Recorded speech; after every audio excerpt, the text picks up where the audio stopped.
January 8th, 1945. The snow was still melting in the Ardennes. Over 19,000 Americans lay dead. More than 80,000 were wounded, captured, or missing. The bloodiest battle in U.S. Army history.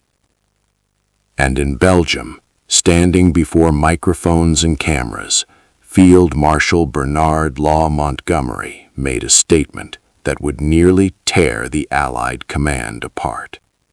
He said he had tidied up the mess. He said American forces needed proper leadership. In one sentence, Montgomery implied something unthinkable, that Britain had saved the Americans at the Battle of the Bulge. Within hours, two of America's most powerful generals, Omar Bradley and George S. Patton, were in open fury. One threatened to resign. The other wrote words so venomous they were never meant for public eyes. And by nightfall, Winston Churchill himself would be forced to step in, not to win a battle, but to save the alliance. By January 1945, the Battle of the Bulge was officially over, but its cost was staggering. The German offensive, launched on December 16, 1944, had struck through the Ardennes with more than 200,000 troops, exploiting thinly held American lines. For 6 brutal weeks, American infantry, many of them inexperienced replacements, fought in sub-zero temperatures, often without winter clothing. Entire units were surrounded. Ammunition froze. Medical evacuation collapsed under snow and artillery fire. When the smoke cleared, the United States Army had suffered its heaviest single battle losses of the entire war. By comparison, British ground casualties in the Bulge numbered in the low thousands, with fewer than 300 killed. This was not a public relations contest to American commanders. It was a graveyard and a hard-earned victory purchased almost entirely with American blood. And then came the headlines. On January 7th, 1945, Field Marshal Bernard Law Montgomery, commander of British forces in Northern Europe, held a press conference in Belgium. Montgomery had been temporarily placed in command of U.S. 1st and 9th Armies during the crisis, an emergency decision approved by Eisenhower to stabilize the northern flank. But before reporters, Montgomery went further. He told the press that he had tidied up the mess created by American forces, that he had provided proper leadership, and that under his direction, the situation had been brought under control. To British ears, it sounded like confidence. To American commanders, it sounded like credit theft, and something worse. Because Montgomery did not mention Bastogne. He did not mention Patton's Third Army turning 90 degrees in winter. He did not mention American divisions shattered and rebuilt under fire. And across Allied headquarters, newspapers carried Montgomery's words, unchallenged. On the morning of January 8, 1945, General Omar Bradley sat in his headquarters reading those reports. Witnesses later recalled that Bradley, normally calm, controlled, was angrier than anyone had ever seen him. In his memoir, A Soldier's Story, Bradley wrote that Montgomery's remarks struck him as insulting to the men who had fought and died. Bradley immediately telephoned General Dwight D. Eisenhower. His message was blunt. If Montgomery is not immediately removed from command of American forces, I will resign. This was not posturing. Bradley was commander of 12th Army Group, over 1 million American soldiers. A resignation would have detonated Allied unity at the worst possible moment. And Bradley was not alone. 50 miles to the south, another American general was reaching for his diary. While Bradley confronted Eisenhower through official channels, General George S. Patton reacted in the only place he trusted completely, his private diary. On January 8, 1945, Patton recorded his fury in words never meant for publication. He described Montgomery as a tired little fart and a lying bastard. The language was crude, but the grievance was precise. Patton believed Montgomery had done little more than hold ground already stabilized by American blood. He noted that while British forces had largely remained on the northern flank, it was American divisions, including his own Third Army, that had executed the decisive counterstroke. Just weeks earlier, Patton had achieved one of the most extraordinary maneuvers of the war, pivoting an entire army 90 degrees in winter, attacking north to relieve Bastogne in less than 72 hours. Now, in his diary, Patton wrote with unmistakable contempt that Montgomery was claiming credit for work he did not do, while men who had frozen, bled, and died received silence. This was not rivalry. It was rage, fueled by loss. To understand Patton's fury, one must understand what actually broke the German offensive. On December 19, 1944, Eisenhower asked Patton how long it would take Third Army to attack north. Patton replied, 48 hours. He had already planned it. Between December 22nd and 26, Patton's army advanced through snow and ice, fighting constant rearguard actions, and relieved the besieged 101st Airborne at Bastogne. German commanders later admitted the maneuver destroyed their timetable and collapsed the southern shoulder of the Bulge. Montgomery's role, by contrast, was defensive, holding the northern line and reorganizing battered American units. Important? Yes. Decisive? No. Yet it was Montgomery's voice, not Patton's, that now dominated the press. To Patton, this was not miscommunication. It was historical theft. General Dwight D. Eisenhower now faced a crisis no battlefield plan could solve. Bradley threatened resignation. Patton was uncontrollable. Montgomery refused to retract his remarks. Eisenhower understood the danger. The German army was still fighting west of the Rhine. A public rupture between Allied commanders would hand Joseph Goebbels the greatest propaganda victory of the war. Privately, Eisenhower acknowledged Montgomery had overstepped, but publicly he chose silence. He neither removed Montgomery nor publicly corrected him. Instead, Eisenhower attempted to contain the fallout behind closed doors, writing letters, urging restraint, and postponing confrontation. To Bradley and Patton, this felt like betrayal. To Eisenhower, it was survival of the alliance. The dispute did not remain confined to headquarters. British newspapers praised Montgomery's leadership. American officers seethed in private. Rumors spread through U.S. units that British commanders had taken credit for American dead. Veterans of the Bulge would later recall the bitterness clearly. They had endured encirclement, frostbite, and artillery fire, and now felt dismissed.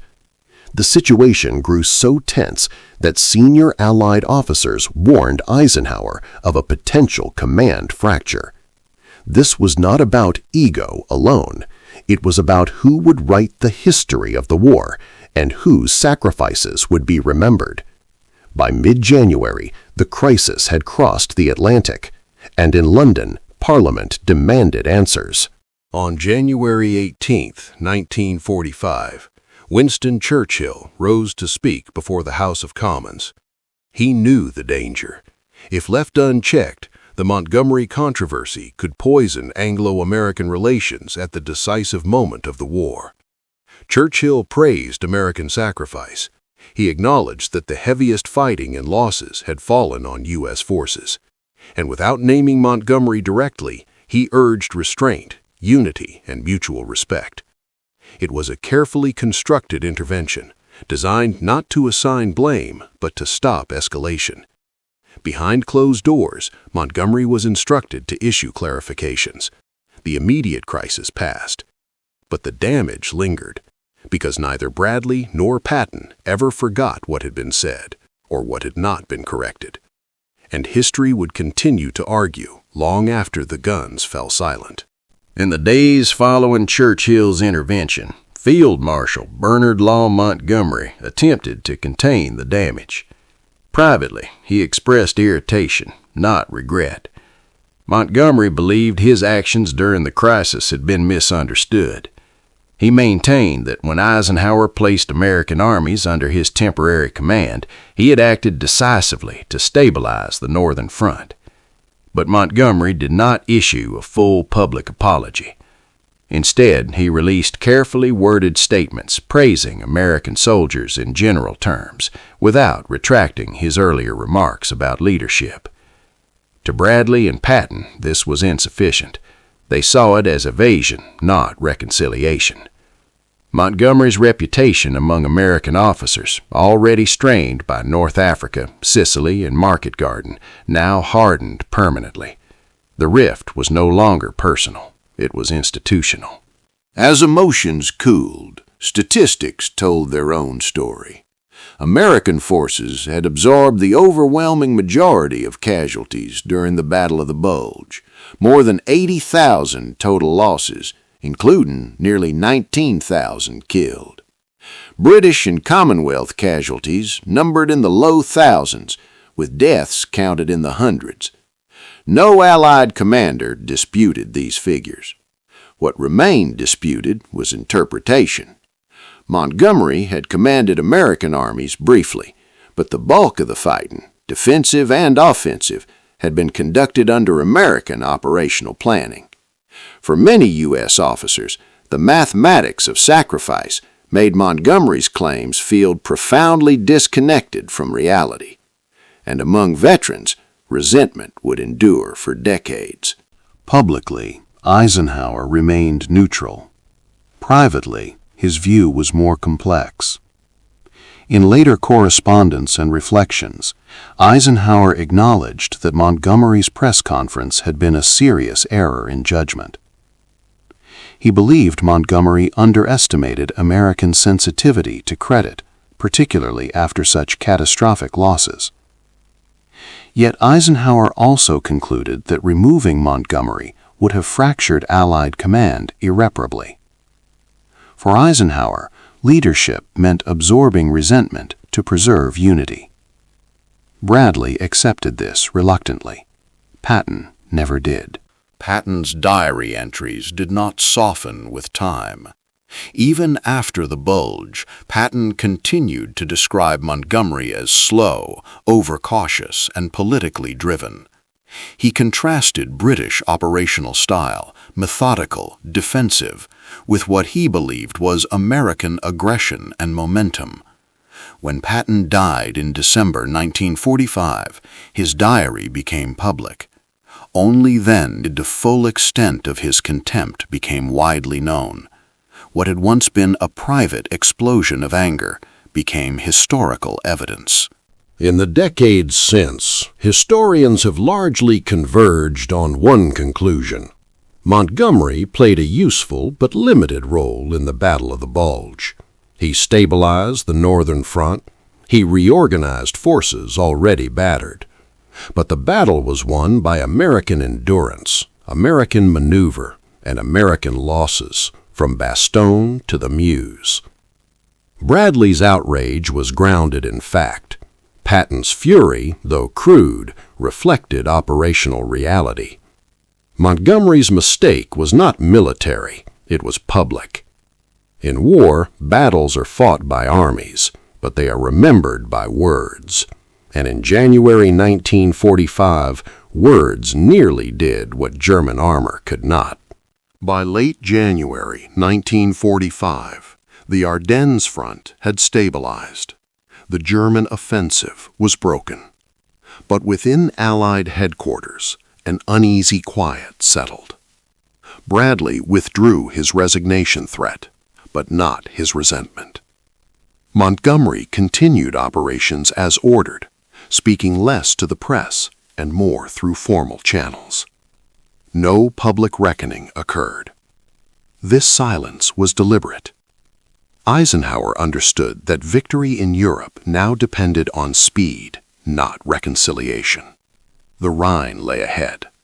Berlin awaited. The alliance moved forward, but trust did not fully recover. As the war entered its final phase, reputations hardened. Montgomery favored methodical advances and overwhelming preparation. Patton pushed for speed, deep penetration, and relentless pressure.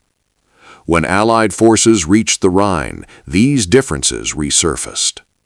Montgomery received priority for Operation Plunder, the British-led crossing in March 1945. Patton, meanwhile, crossed the Rhine unopposed at Oppenheim without press conferences or grand announcements. To American officers, the contrast was telling. They saw restraint rewarded with ceremony and initiative rewarded with silence. The Bulge controversy was never far from memory. Bradley waited years before offering his final assessment. In A Soldier's Story, published after the war, he reflected on Montgomery without bitterness, but without concession. He acknowledged Montgomery's organizational skill, but he rejected the idea that British command had saved the Americans in the Ardennes. Bradley wrote that leadership belongs to those who endure with their men, not those who arrive when the outcome is already forming. It was not an attack. It was a closing statement. Despite everything, the alliance endured. British and American forces crossed Germany together. They met Soviet troops on the Elbe. Victory in Europe came on May 8, 1945. The Bulge controversy faded from headlines, but not from memory. Veterans remembered who stood beside them in the snow. Commanders remembered who spoke to the press. History would eventually separate operational necessity from public narrative, and in doing so, it preserved the truth without destroying the alliance that made victory possible. The controversy surrounding Montgomery's press conference remains relevant because it reveals something timeless about war. Battles are fought by soldiers, but history is shaped by who speaks, when, and how. Bradley and Patton were not defending pride. They were defending the memory of men who never came home.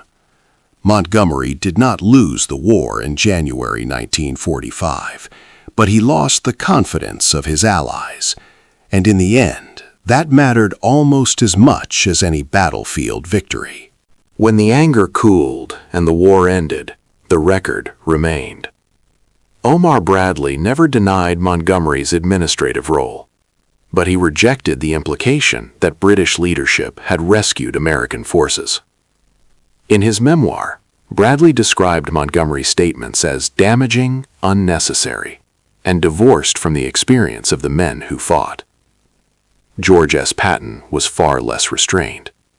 His diary, written on January 8, 1945, called Montgomery a tired little fart and a lying bastard.